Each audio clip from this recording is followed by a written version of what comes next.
오늘 말씀의 제목은 그럼에도 우리가 믿어야 할 것들입니다. 그럼에도 우리가 믿어야 할 것들. 몇 해 전에 한 다큐멘터리를 TV를 통해서 본 적이 있습니다. 광복절 기념으로 한 방송사에서 한 프로그램이었는데요.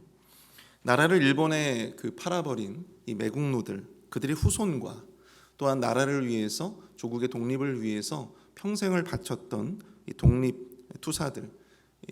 독립투사들의 후손들이 과연 어떻게 살고 있는지, 그것을 취재한 내용이었습니다. 그 프로그램에서는 매국노들의 후손은 그때나 지금이나 이 막대한 재산을 물려받아서 한국 그리고 이 미국 등지에서 떵떵거리면서 잘 살고 있었는데요. 이 독립유공자들의 후손은 그때나 지금이나 가난하고 또 매우 궁핍하게 살고 있었습니다. 우리나라의 광복을 위해서 평생을 바친 후손들이 그렇게 어렵고 궁핍하게 살고 있는 모습을 보면서 참 마음이 아프고 안타까움을 느꼈습니다. 그러면서 이 마음 가운데 그런 분노가 생기는 거예요. 왜 이리도 세상이 불공평한 것일까? 세상이 이렇게 돌아가도 괜찮은 걸까? 마음의 분을 가졌던 것이 생각이 납니다. 사랑하는 성도 여러분, 왜 이 세상은 우리가 보는 드라마나 영화처럼 그렇게 악인은 벌을 받고 또 의인은 복을 받는 인과응보의 대원칙이 왜 이 세상에서는 적용되지가 않는 것일까요? 예나 지금이나 악인의 형통과 또한 의인의 고통을 바라보면서 거룩한 분노를 가진 하나님의 사람들이 많이 있었습니다. 우리가 너무나 잘 알고 있는 하박국 선지자죠. 그도 악인의 형통을 바라보면서 그들에 대한 하나님이 무관심을 두고 하나님과 논쟁을 하게 됩니다. 하나님이 그에게 주신 결론은 이러했습니다. 하박국 2장 4절, 보라 그의 마음은 교만하여 그 속에서 정직하지 못하나 의인은 그의 믿음으로 말미암아 살리라. 세상이 그토록 악하고 어그러져 있지만 그럼에도 불구하고 우리 의인들이 살 길은 오직 여호와 하나님을 믿는 믿음뿐이라는 것이죠. 그럼 이 어그러지고 이 완악한 세상 속에서 악인의 형통을 바라보며 우리 믿음의 사람들이 가져야 할 이 믿음이라는 것은 과연 무엇을 의미하는 것일까요? 첫 번째, 그 믿음은 보이는 현상이 다가 아님을 믿는 것입니다. 보이는 현상이 다가 아니다. 전도서 기자는 오늘 본문 10절에서 이렇게 말씀하고 있습니다.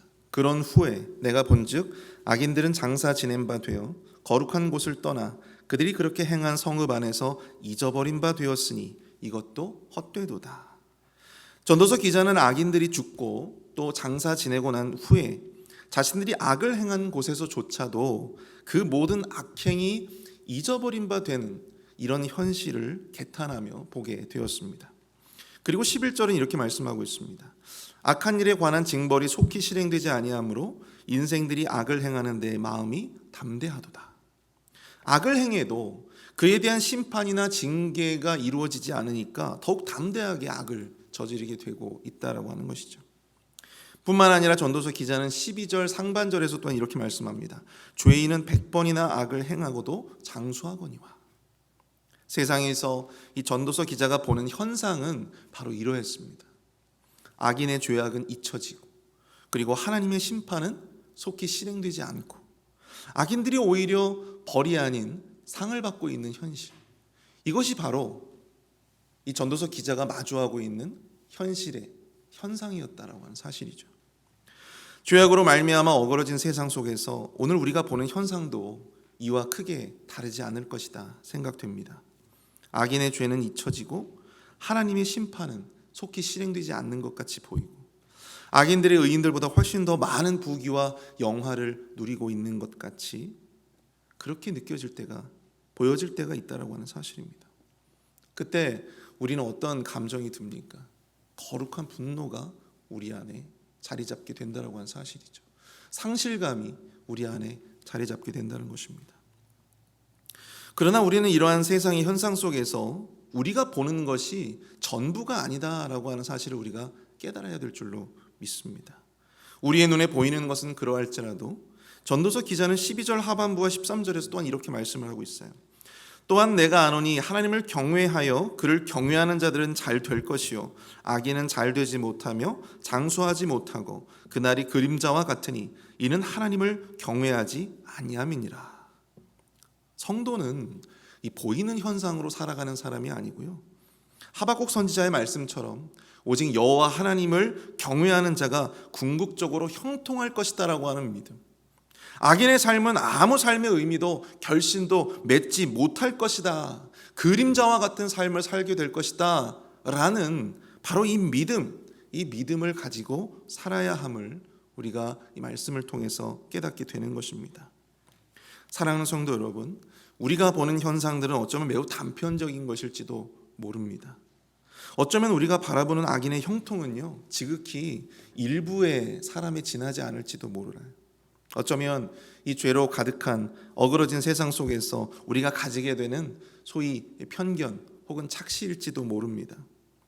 분명한 것은 지금도 하나님은 공의로 이 세상을 다스리고 계시고, 지금도 하나님은 그들을 주목하고 계신다라고 하는 사실입니다. 지금도 하나님은 하나님을 경외하는 자들을 찾으시고 또 그들에게 복을 주시고 그들의 생업 가운데 그들의 삶을 형통케 하신다는 것입니다. 사랑하는 성도 여러분, 현상에 속지 마십시오. 현상에 속으며 살면 우리에게 주어진 이 세상이라고 하는 삶의 현장에 대해서 우리가 마땅히 누려야 할 기쁨도 감사도 우리가 잊어버릴 수밖에 없다라고 하는 사실입니다. 세상을 바라보며 기쁨과 감사가 아니라 오히려 원망과 불평과 분노를 가지고 이 소중한 삶을 허비하며 살아가게 될지도 모른다는 사실이죠. 우리가 보는 이 현상 너머의 하나님을 바라보십시오. 세상을 의로 다스리시고 또 앞으로 그렇게 통치하시며 다스리실 그 하나님을 믿는 믿음 안에서 살아가시는 저와 여러분 될 수 있기를 축복합니다. 두 번째로, 악인의 영적인 무감각이 바로 심판의 시작임을 우리가 믿는 것입니다. 악인의 영적 무감각이 심판의 시작이다. 오늘 본문 11절에서 전도서 기자는 악인들이 악을 행하는데 조금도 거리낌이 없이 담대한 이유를 밝히고 있습니다. 바로 악한 일에 관한 징벌이 속히 실행되지 않고 있기 때문입니다. 게다가 12절에서 언급하고 있는 것처럼 악인들은 일시적이지만 세상의 복을 누리기도 한다는 것이죠. 또한 14절에서는 악인이 악으로 말미암아 악인들이 벌을 받는 것이 아니고 의인들이 오히려 이 악인들의 잘못으로 말미암아 벌을 받고 있는 현실을 지적하고 있습니다. 바로 이러한 현실, 이런 왜곡된 현실들이 그들로 하여금 오히려 자신들의 죄를 회개하지 못하고 또 더 담대하게 그 악을 저지르는 그런 모습으로 나타나고 있다는 것이죠. 소위 인과응보가 바로바로 이루어지지 않는 이러한 현실의 모습들이 결국 악인들의 영적인 무감각을 키우고 더욱더 담대하게 죄를 짓게 만든다라고 하는 사실입니다. 세상의 악인들이 악을 멈추지 못하고 계속해서 악을 추구하는 이유, 바로 그래도 되기 때문이에요. 전도서 기자의 진단처럼 악을 행해도 그들의 삶 가운데 달라지는 것이 아무것도 없기 때문입니다. 자신의 악을 저질러도 당장 아무런 문제가 나타나지 않기 때문에 그들은 스스로 그렇게 생각한다는 것이죠. 그래도 되는구나. 예전에 제가 그 FBI 범죄 프로파일이라고 하는 책을 읽어본 적이 있습니다. 근데 그 책은 FBI 행동 분석팀, FBI 행동 분석팀이 이 연쇄 살인범들의 살인 행동을 분석하여 만든 리포트였어요. 근데 그 책을 보면 연쇄 살인범들이 처음부터 사람을 그렇게 무자비하게 살인을 하는 것이 아닙니다. 그들은 소위 연습의 시간을 갖습니다. 처음부터 사람들을 상대로 그렇게 끔찍한 범죄를 저지르는 것이 아니고요. 처음에는 곤충들이나 아니면 개구리나 이런 작은 동물부터 시작해서 점점 그 살인의 행각이 점점 더 큰 동물로 옮겨간다라고 하는 것이죠. 그래서 나중에는 자기가 키우던 애완동물을 죽이기도 하고 또 나중에는 그것이 더욱더 담대하게 되어져서 사람을 죽이는 거예요. 근데 그들이 그렇게 살인을 하면서 또 동물들을 학대하면서 가지게 되는 나름의 환상이 있다고 합니다. 그것은 바로 무엇이냐면 쉽게 말해서 그래도 된다라고 하는 자기 환상을 갖게 된다는 거예요. 동물들을 죽여도 아무도 신경 쓰는 사람이 없고, 아무도 우리의 현실은 달라지는 것이 없다라고 하는 자기 환상 속에 빠져서 결국 사람을 잔혹하게 죽이는 범죄까지 저지르게 된다라고 하는 사실입니다. 그리고 처음에는 그 살인의 주기가 점점 짧아진다라고 이야기를 하고 있어요.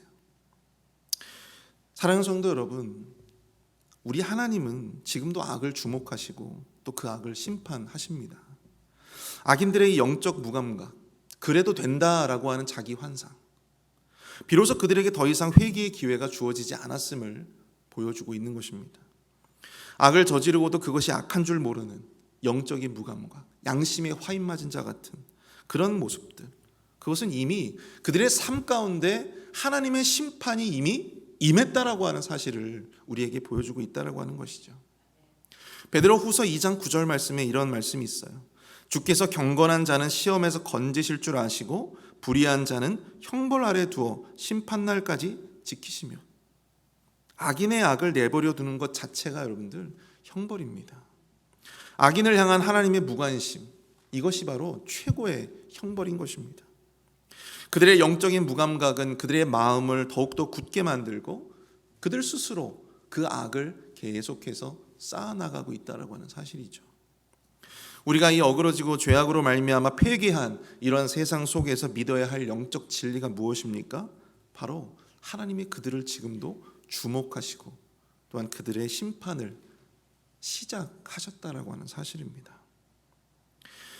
마지막으로 우리가 이 어그러진 세상 속에서 우리가 믿어야 할 영적 진리가 무엇인가? 마지막은 그 심판은 우리의 영역이 아니다라고 하는 사실입니다. 오늘 본문 16절과 17절에서 전도서 기자는 자신이 밤낮으로 자지 못하고 열심히 이 세상을 향한 하나님의 행사를 살펴보고 연구했다, 그렇게 말씀하고 있어요. 하지만 능히 이 세상의 원리, 이 세상의 하나님의 섭리를 능히 알아내지 못했다라고 하는 사실입니다. 이는 세상 만사를 우리가 단적으로 판단할 수 없다라고 하는 것을 말씀해 주고 있는 것입니다. 악인의 악이라고 하는 것이 얼마 동안 그것이 그 악이 유지가 될지, 또한 그 악으로 말미암아 나중에 어떠한 결과로 나타나게 될지 아무리 노력하고 연구해도 그것을 우리가 알 수 없다라고 하는 것이죠. 솔로몬과 같은 지혜자라 할지라도 말입니다.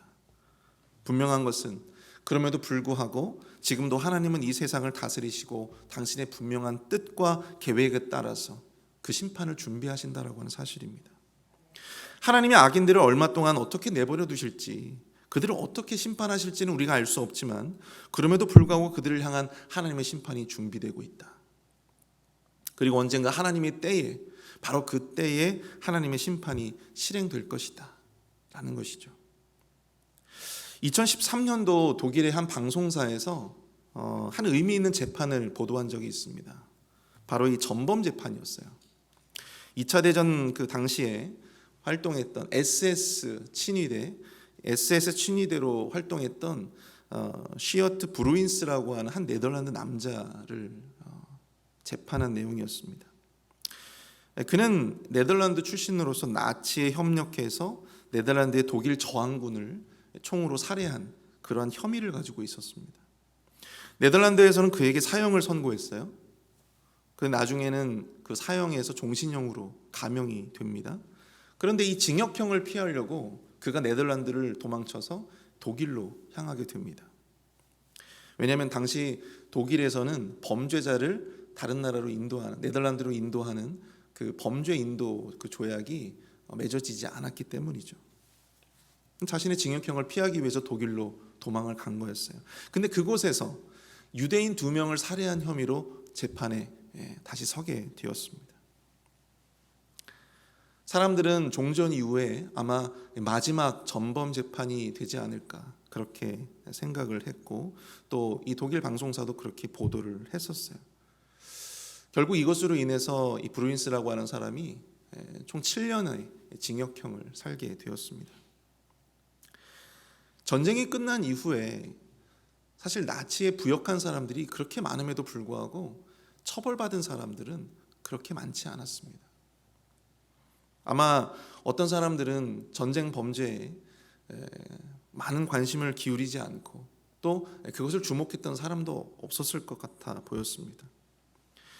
그는 그대로 역사 속에서 그의 모든 죄악이 잊혀지게 되고 아무런 심판 없이 그의 인생을 끝날 수 있을 것처럼 생각했을지도 모릅니다. 그러나 우리 하나님께서는 결국 그를 역사의 심판대로 세우셨습니다. 그리고 그 죄에 대한 대가를 치르게 하셨다는 것이죠. 사랑하는 성도 여러분, 우리가 그런 말이 있지 않습니까? 사람 일은 참 모른다. 사람 일은 모른다. 정말 그렇습니다. 하나님이 이 세상의 악을 어떻게 심판하시고 또 어느 때에 그 악을 징벌하실지 정말 우리는 모르는 것 같아요. 심판은 하나님의 영역입니다. 때로 우리는 은연중에 악인의 심판이 우리가 계획하고 우리가 생각했던 것과는 다르게 진행될 때 세상에 심판은 없는 건가? 세상에 하나님이 안 계시는 건가? 선하신 하나님, 공의하신 하나님의 그 다스리심은 없는 건가? 우리가 의심할 때가 있다라고 하는 사실이죠. 그런데 심판이라고 하는 것은 하나님의 주권적인 영역입니다. 하나님이 악인의 심판을 우리가 바라는 때 우리가 바라는 방식으로 하지 않으신다고 해서 그 심판이 이루어지지 않는 것은 아니다라고 하는 것이죠. 그러므로 우리는 악인에 대한 심판이 하나님의 주권적인 영역인 것임을 인정해야 합니다. 그리고 그것을 존중해 드려야 하는 것입니다. 비록 우리가 원하는 때 원하는 방식으로 그 심판이 이루어지지 않는다 할지라도 악인에 대한 하나님의 심판을 회의적으로 바라보거나 혹은 의심하지 말아야 될 줄로 믿습니다. 지금도 우리 하나님은요, 공의의 하나님이시고 또 정의의 하나님으로 이 땅을 다스리고 계시기 때문입니다. 우리 시간 함께 말씀을 생각하면서 합심해서 함께 기도하기를 원합니다.